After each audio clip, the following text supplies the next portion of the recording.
Hi, this is Charles Hoskinson broadcasting live from warm, sunny Colorado. Always warm, always sunny, sometimes Colorado. Today is December 6, 2022. I have recently returned from NFR, had a lovely time in Las Vegas. Go every year with the family and go to the rodeo and usually stay at the Venetian, sometimes Caesars. And I get to see all the sights and sounds and enjoy how bad Vegas has gotten and how expensive Vegas has gotten. I ordered some steak empanadas for an appetizer. They were this small, and $25 for just two of them. So I think Vegas has gotten too expensive. So anyway, I want to make a video before I went to bed because this is a topic that's really important to me. And it's one of those topics where at times I take a somewhat contrarian view to what people would expect, a libertarian mindset, or they would expect me to believe because I'm in the cryptocurrency space. I often get asked, because he's now on the conference circuit and occasionally goes to conferences I go to via telepresence, what I think of Edward Snowden and overall what I think of the whole affair. For many years, I've been a staunch libertarian and preached the virtue of privacy and restricting the ability of the government, the US government, from intruding upon our personal liberties. I firmly believe we have freedom of association, commerce, and expression. And I see things like the government colluding with social media.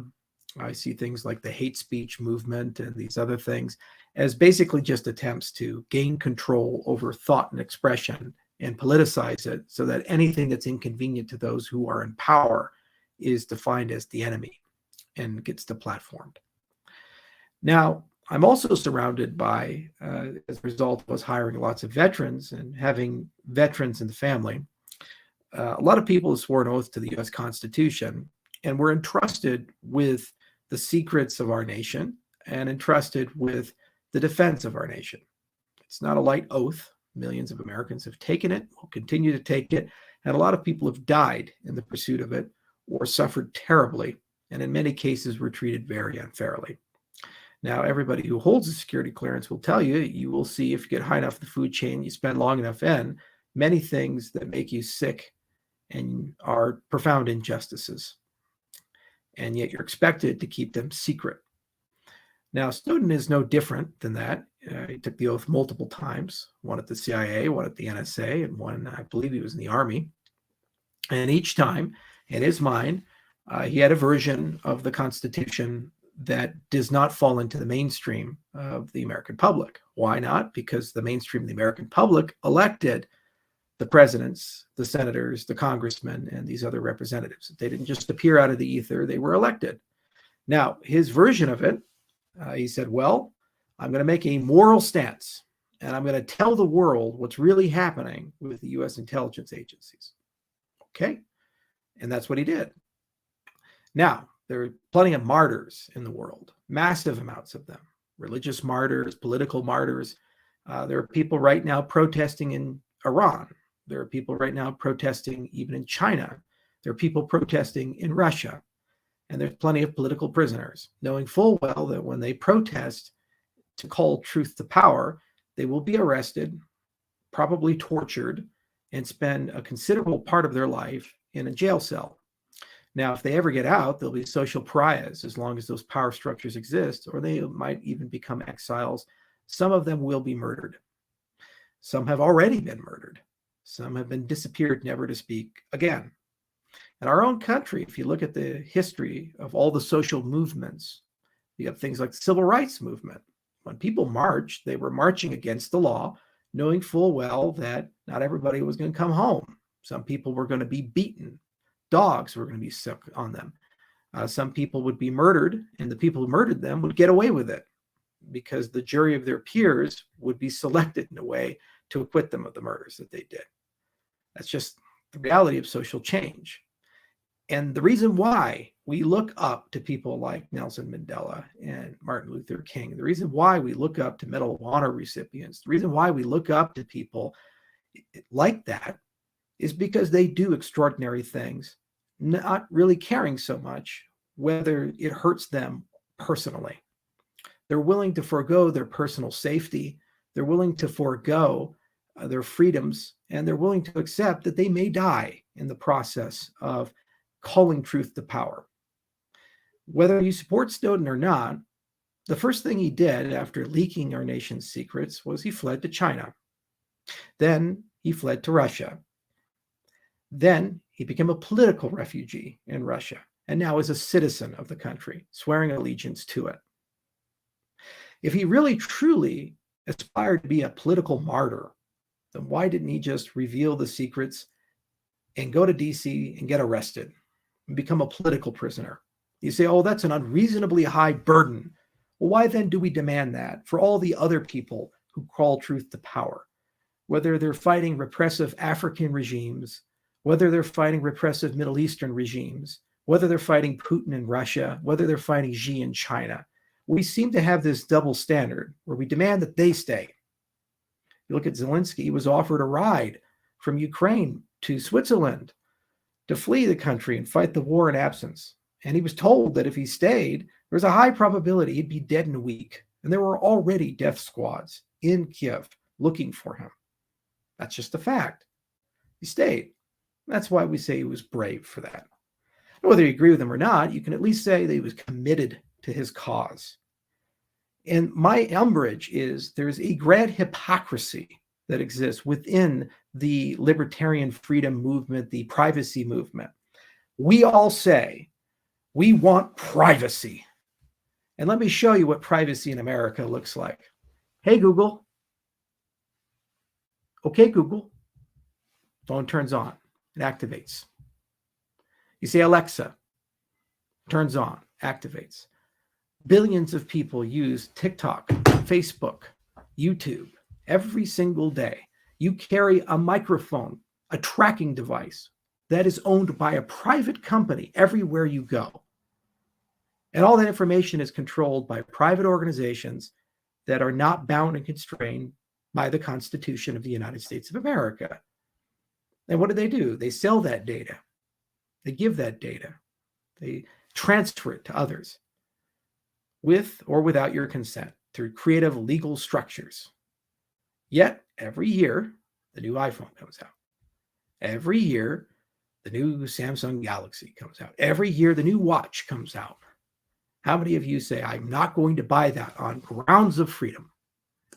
How many of you are like Richard Stallman with Free Software and the Free Software Foundation, saying, I will only use open source, truly open source? It's real hard to get in contact with that guy. You have to talk to him over email with a server he runs himself, with software he wrote himself. That's the problem with being a purist. We want to have our cake and eat it too.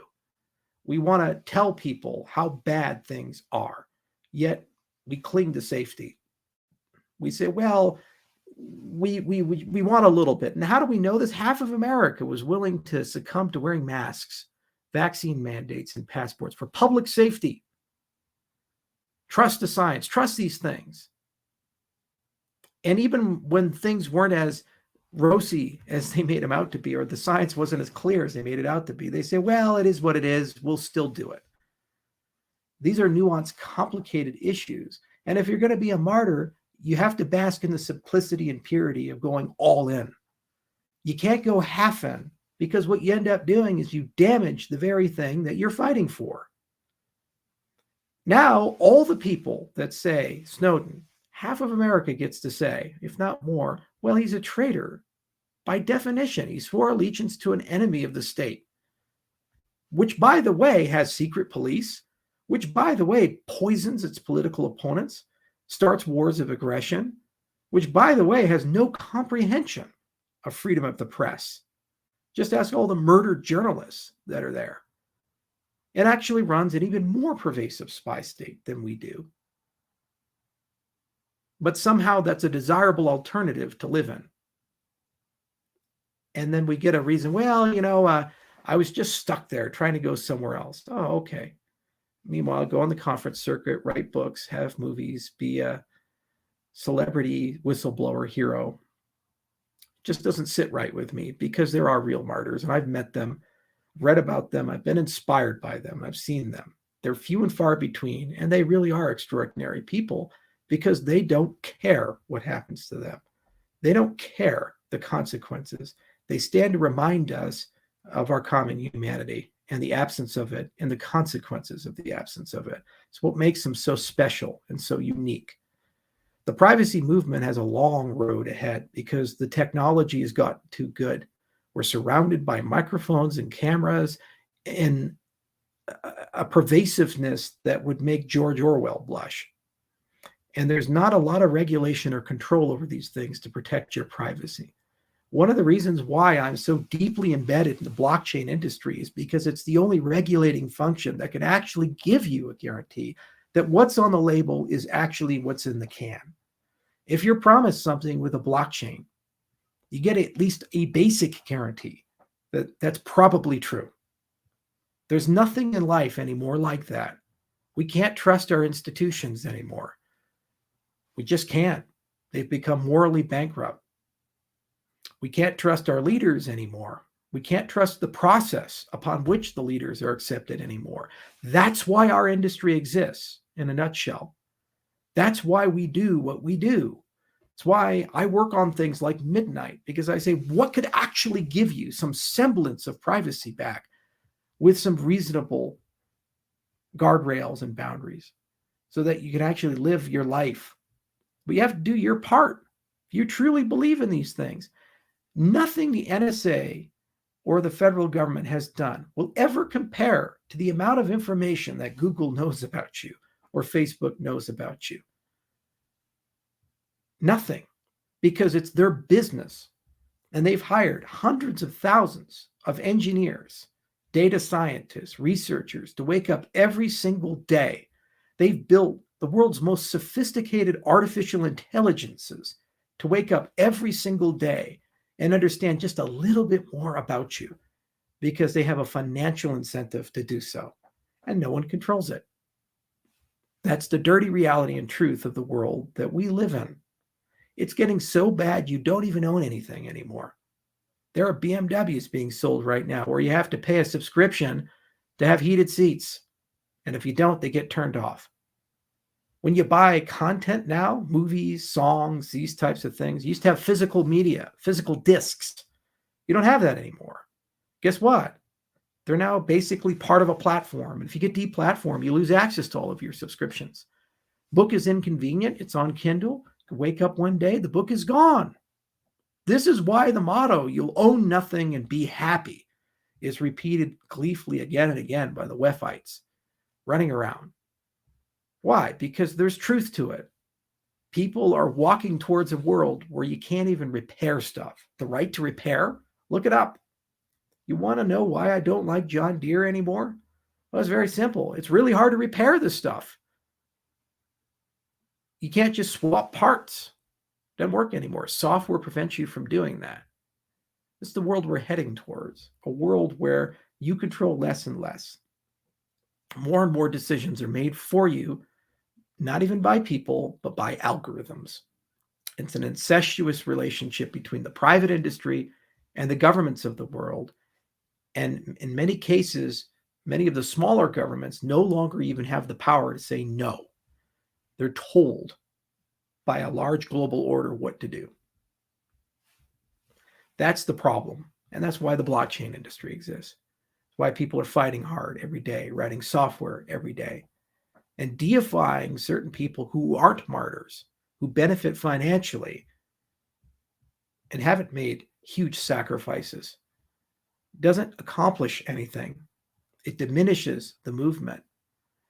We don't have to have martyrs anymore because we are all living the consequences of this. We've all felt this. Whole world got shut down for 2 years and no one owes us an explanation for it. Every day, more and more freedoms are taken from us, and no one owes an explanation for it. And we're told to sit down and shut up. And any person who tries to make it a little bit better is instantly villainized and burnt to the ground. That's where we're headed towards. Okay, it's not very pleasant. So I stay optimistic. And I stay optimistic because I believe that there's enough people in the world who are tired of this that they don't want to see this anymore. They don't want to endure this anymore. They're tired of believing that tomorrow will be worse than today.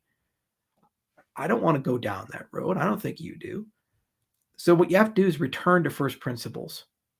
And you have to fight for the things that you believe in and accept that every day there are going to be some sacrifices, and every day there's going to be some ups and downs and losses. Nothing is free in life. You have to take your hard knocks, and you have to accept that there are going to be internal hypocrisies in all of us.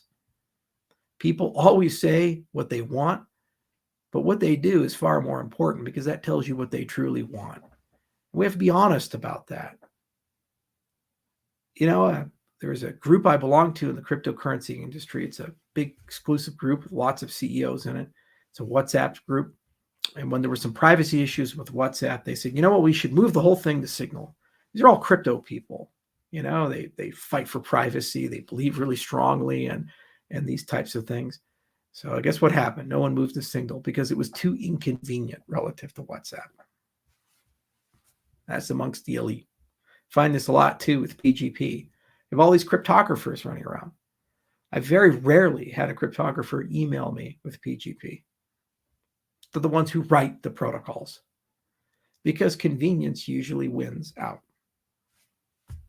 So we need to think it through.